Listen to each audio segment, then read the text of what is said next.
Welcome to the latest episode of the best of Cool Culture Corner. We look back at some of the earlier episodes of the podcast Cool Culture Corner and bring them to today and discuss the principles and ideas in the land of pandemics and civil unrest and maybe even recession or depression here in 2020. Hi, I'm your host for both the best of Cool Culture Corner and the podcast Cool Culture Corner, Ken Bader. And we're going to look back at let me take a look here, episode 21. Which aired late 2016, early 2017, if I remember it correctly. And that title was The Cure for Chaos. And don't we need that today? And I want to cover a few points from that because obviously we're in unprecedented times. We're in the midst of chaos. Just when it seemed like things were just slightly getting to normal, that we were reopening, things got pulled back. Even baseball came back a few days ago, and now all of a sudden we're threatened with the idea that may get shut down again. And so, we're hitting, every time we seem like we're moving forward a little bit, we're hitting that next obstacle, which is unexpected. I know that even in normal and the best of times, we have to be resilient and understand as executives or entrepreneurs how to hurdle that next obstacle. But it seems like they're coming a little bit more fast and furious than we've ever had before, at least in my lifetime here in 2020. So let's listen to a portion of The Cure for Chaos. And I want to stress 3 points that I made back in that original episode. So listen in, and I will be right back with you in a few moments. Today's subject, the cure for chaos. And aren't we all looking for a cure for that? Yeah, I can certainly tell you that every single client, it seems like, whether it's an entrepreneur, an executive, a manager of a long-standing business, whoever it is, always seems to ask me at some point, when does it get a little easier? When does my inbox get empty? When do I not feel like I'm behind? When does it feel like I am not always rushing to the next project? And my answer is almost always that it's never. In fact, I haven't met any great entrepreneur, excellent executive, or well-organized and professional manager that didn't feel that way. Because frankly, if you are that good, and if you're listening to this show, probably a 99% chance you are, because you're trying to improve yourself, you're trying to learn, that all of you are in demand. And so when you're in demand, you're always going to have a full inbox. People are always going to want your wisdom, your talent, your skill, your attention. So there's no way to quite get away from that. There's always another project. But the cure for chaos, I believe, is in the culture. In fact, speaking to a particular client of mine a week or two ago, a client that has about 20 to 25 employees, and they talked about all the things that they had on their agenda, and we talked about strategy for next year and what they wanted to accomplish.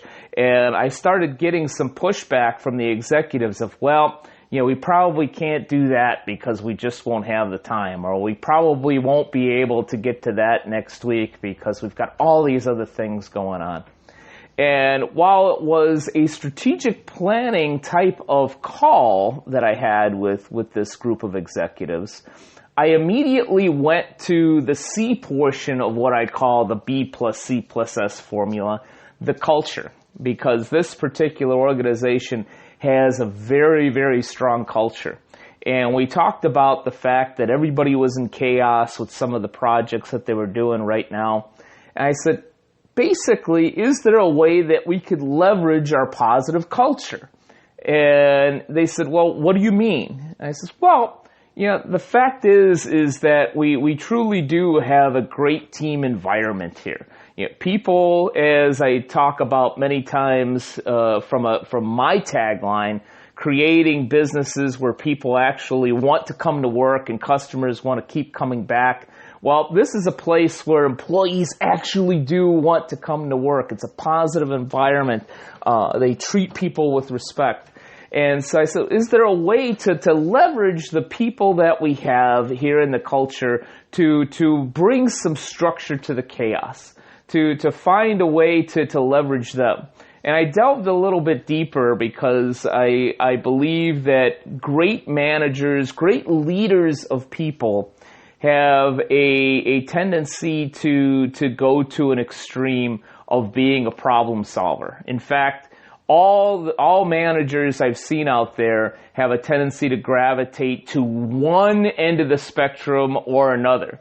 If you're not necessarily naturally a good leader and somebody comes up and talks about a problem or the chaos or the issues that they're having in the business, if you're not necessarily great with people, the first thing that you generally do is you blow them off and say, okay, he's just complaining again. I'm going to ignore the problem and hope it goes away. And trust me, I've seen that in more occasions than you would think. But in the case of this particular example with my client, that's not the case. We have great leaders that truly do care about their people. So in that situation, usually it's the other extreme where they go into problem-solving mode and take on the issue onto their back and say, wow, my people are stressed, my people are in chaos, and they have this problem. How can I fix it? How can I come to the rescue and be able to alleviate this chaos from the staff that we have here? And while from a standpoint of caring about your employees, that's not a bad perspective to at first come to. But the fact is we're not doing our team any favors by just simply always taking the problem onto our backs.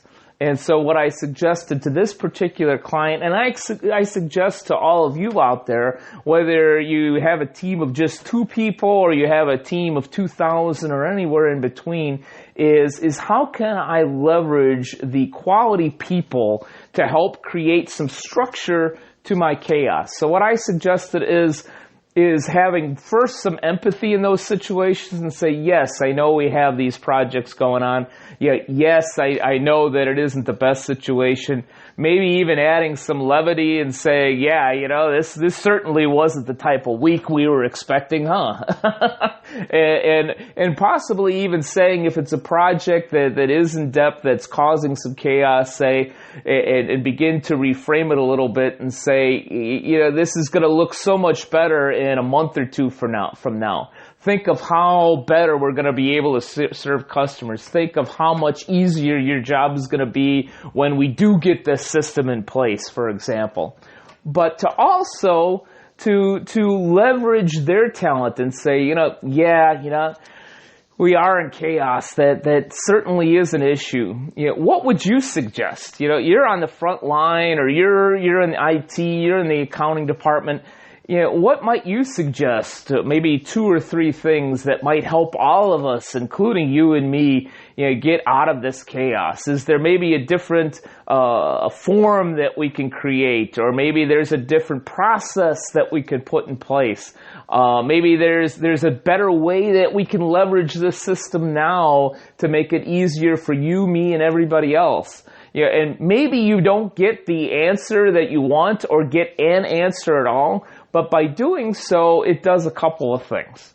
One, it leverages the talent of the employee across from you, because he or she may very well, darn it, have a better idea or two on how to create some structure out of chaos, how to alleviate some pain better than you ever thought you could. because that person is the person that's in the middle of it.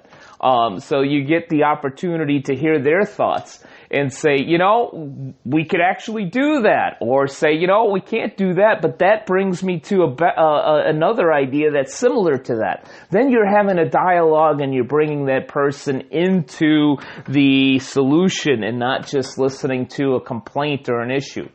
The other thing it does on a very basic level, if you continue to do that, and the individual across from you just simply wants to vent and hope that you magically take away their problem, after 2 or 3 times of doing that, maybe 4 or 5 with some of the more stubborn people, where you say, what do you think? How do you think we might be able to solve that problem? That if that person truly isn't going to come up with any ideas to alleviate the issue, eventually that person either consciously or unconsciously is going to get the picture of, if I go and complain to the CEO or bring up this issue to the executive vice president or my direct supervisor, all they're going to ask me is what I think the solution may be. So since I don't have any solutions, I'm not even going to bring it up. Not that we want to keep people from communicating with us, but we don't want people to just simply throw monkeys on our back. We're all part of a team in any culture, and everybody in the organization, again, whether it's a team of 2,000, 200, or anywhere in between there, everybody in the organization has a responsibility to give their skill and talent and find ways to alleviate problems together. So hope that helps to possibly create some structure out of your chaos. All right, so what can we apply today? I talked then about leadership and how it seems like we go from one extreme to the other, where we're like, all right, somebody's just complaining again, let's blow it off. Or the other extreme of, oh, wow, we really care about our people, and they've pointed out a problem. Now, as leaders, as the owner, as executives, we need to take it on our back and solve it. We can't do that today. I talked to a guest the other day, Christy Lawler, who will be on live in an episode of Cool Culture Corner in a few weeks, where we talked about leadership, especially in the hospitality industry, and how leadership today, is somewhat just saying, I don't know. I don't know what's next, but I'm going to be there with you, and we'll figure this out together. So to that point, blowing off problems, especially when there are real issues, such as people being afraid to come back to work, people not necessarily being afraid to come back to work for themselves, but being concerned about somebody in the home. I used the example in that discussion with Christy Lawler about wait staff being healthy and being ready and willing themselves to go back to work at a restaurant, but they may have a spouse that has serious asthma. Obviously, you don't want to bring anything back home to that individual. So that's a real conundrum there. That's a real problem. And as leaders, we can't just blow that off and say, hey, come to work or you're fired. Or just say, whatever, that I guess you're just not working here anymore, whatever the heck it is. But at the same point, that's not an easy problem to solve.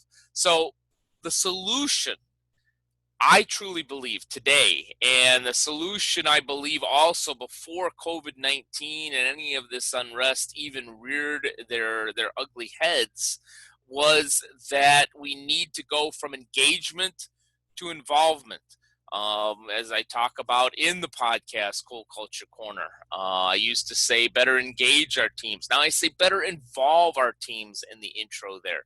We need to go past just engagement of saying, hey, we all care about each other, let's go to a picnic, to true involvement. And I talked about that in the episode. My second point is leverage that talent that you have there.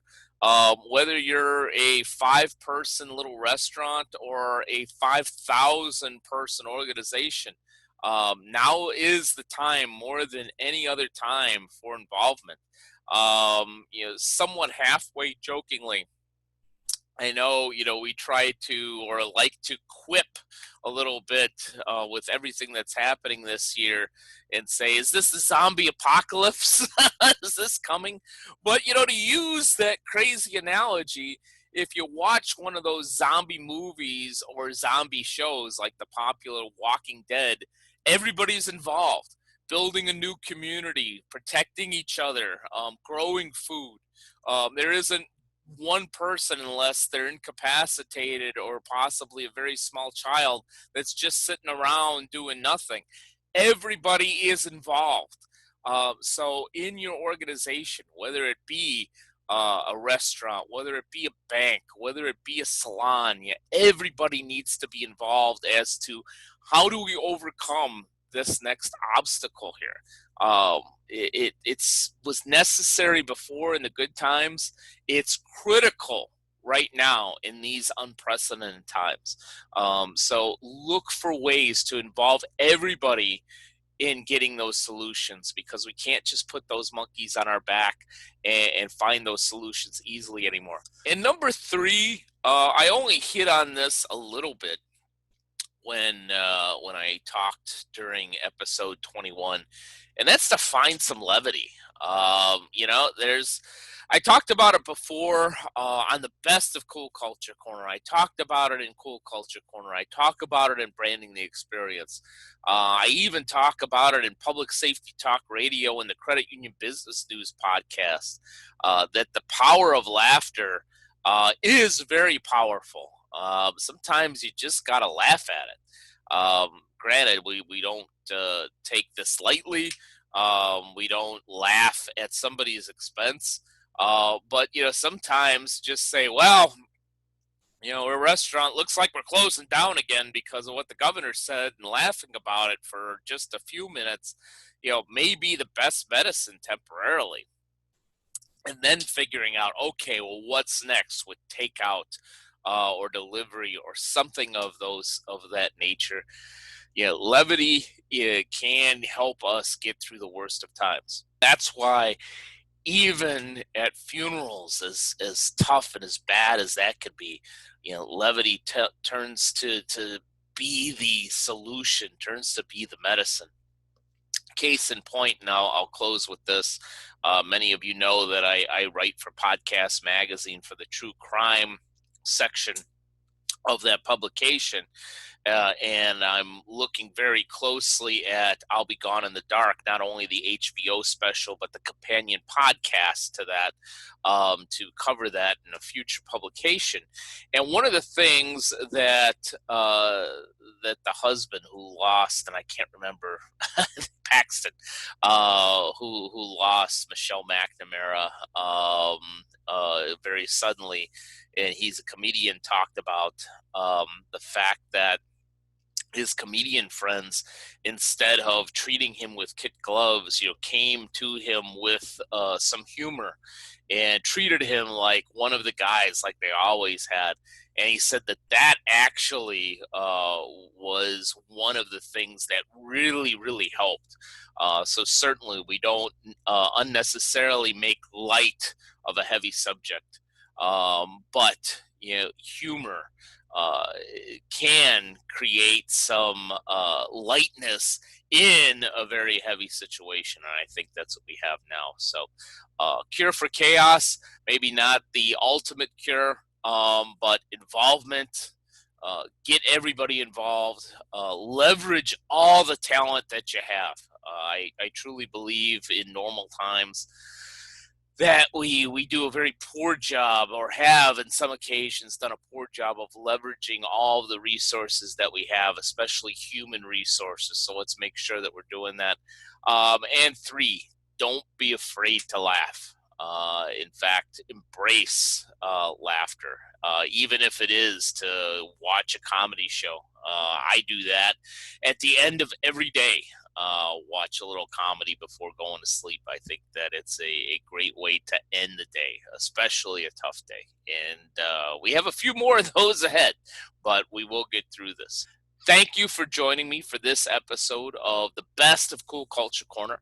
My apologies that we missed July 15th. Was doing a little office restructuring, which is very nice. You can't see it right now, but definitely an improvement. But my plan is to be back with you in another 2 weeks with a new episode of the Best of Cool Culture Corner. So thanks for being with me. And here's hoping, as always, that you have a cool culture corner at your unique business. Take care, stay healthy, stay safe. Now, a word from our sponsor, Bader Training and Consulting. Do you have a specific brand, culture, or strategy problem in your business? Maybe you know something's wrong, but you don't necessarily know exactly what the problem is. Well, BTC offers periodically 15-minute free strategy sessions. They're completely complimentary. We give you a tip that you can implement in your business that's going to help your brand, culture, or strategy in that 15-minute call. And it's not a 15-minute sales call. It is a deep dive into a specific issue that you may be having at your unique business. To schedule a 15-minute strategy session, go to www.btcinc.net and go to the Contact Us page. Simply put in your information, and in the comments, all you need to do is put strategy session, and we will contact you about scheduling your unique 15-minute strategy session to help your unique business.